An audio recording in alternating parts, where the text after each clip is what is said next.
ಮಂಗಳೂರು ಶೈಲಿಯ ಬಾಳೆಕಾಯಿ ಸುಕ್ಕ ಮಾಡುವ ವಿಧಾನ. ಮೊದಲಿಗೆ ಬಾಳೆಕಾಯಿಯ ಸಿಪ್ಪೆಯನ್ನು ಸುಳಿದುಕೊಂಡು ಕಟ್ ಮಾಡಿಕೊಂಡು ಮಜ್ಜಿಗೆಯ ನೀರಿನಲ್ಲಿ ಹಾಕ್ಕೊಂಡು 10 ನಿಮಿಷಗಳ ಕಾಲ ಇಟ್ಟುಕೊಳ್ಳಿ. ಒಂದು ಬಾಣಲೆಗೆ 1 ಚಮಚದಷ್ಟು ಎಣ್ಣೆಯನ್ನು ಹಾಕಿ ನಂತರ 6-7 ಬ್ಯಾಡಗೆ ಮೆಣಸು, 2 ರಾಮನಾಡ್ ಮೆಣಸು ಹಾಕಿ ಸ್ವಲ್ಪ ಫ್ರೈ ಮಾಡಿಕೊಂಡು ತದನಂತರ 1/2 ಚಮಚದಷ್ಟು ಕೊತ್ತಂಬರಿ ಬೀಜ, 1 ಚಮಚದಷ್ಟು ಜೀರಿಗೆ ಹಾಕಿಕೊಂಡು ಘಮ ಬರುವವರೆಗೆ ಹುರಿದುಕೊಳ್ಳಿ. ನಂತರ ಸ್ವಲ್ಪ ಕರಿಬೇವಿನ ಸೊಪ್ಪನ್ನು ಹಾಕಿ ಆಫ್ ಮಾಡಿಕೊಳ್ಳಿ.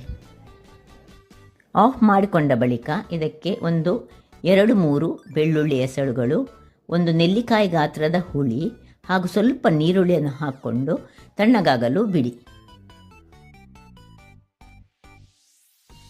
ನಂತರ ಬಾಣಲೆಗೆ ನಾವು ಮಜ್ಜಿಗೆ ನೀರಿನಲ್ಲಿ ಹಾಕಿಟ್ಟುಕೊಂಡಂತಹ ಬಾಳೆಕಾಯಿಯ ತುಂಡುಗಳನ್ನು ಹಾಕಿ ನೀರನ್ನು ಹಾಕಿ ಸ್ವಲ್ಪ ಸ್ಲೈಸ್ಡ್ ನೀರುಳ್ಳಿ ಮತ್ತು ಕರಿಬೇವಿನ ಸೊಪ್ಪು ಹಾಕಿ 10 ನಿಮಿಷಗಳ ಕಾಲ ಬೇಯಿಸಿಕೊಳ್ಳಿ.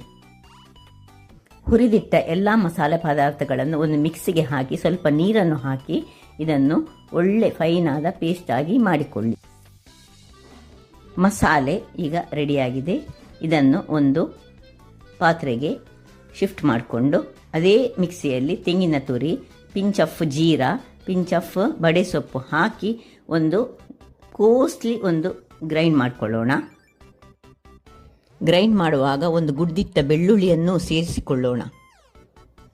ತರಿತರಿಯಾದ ತೆಂಗಿನಕಾಯಿಯ ಮಿಶ್ರಣ ರೆಡಿಯಾಯಿತು. ಇದನ್ನು ಪಕ್ಕಕ್ಕಿಟ್ಕೊಳ್ಳೋಣ. ಇಲ್ಲಿ ಈ ಬಾಳೆಕಾಯಿ ಒಳ್ಳೆ ಬೆಂದಿದೆ. ಅದಕ್ಕೆ ಉಪ್ಪನ್ನು ಹಾಕೊಳ್ಳೋಣ.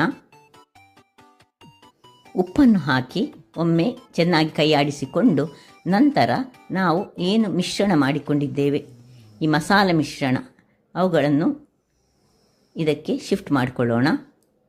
ಚೆನ್ನಾಗಿ ತಿರುಗಿಸಿಕೊಳ್ಳಿ. ಮಸಾಲೆ ಈ ಬಾಳೆಕಾಯಿ ಎಳೆಯುವ ತನಕ ಒಂದು 5 ನಿಮಿಷಗಳ ಕಾಲ ಇದನ್ನು ಮುಚ್ಚಿಟ್ಟುಕೊಂಡು ಬೇಯಿಸಿಕೊಳ್ಳೋಣ. ನಂತರ ತೆಂಗಿನಕಾಯಿಯ ಮಿಶ್ರಣವನ್ನು ಇದಕ್ಕೆ ಸೇರಿಸಿಕೊಂಡು ಚೆನ್ನಾಗಿ ತಿರುಗಿಸಿ 5 ನಿಮಿಷಗಳ ಕಾಲ ಓಪನಲ್ಲಿ ಇಟ್ಟುಕೊಂಡು ಬೇಯಿಸಿಕೊಳ್ಳೋಣ.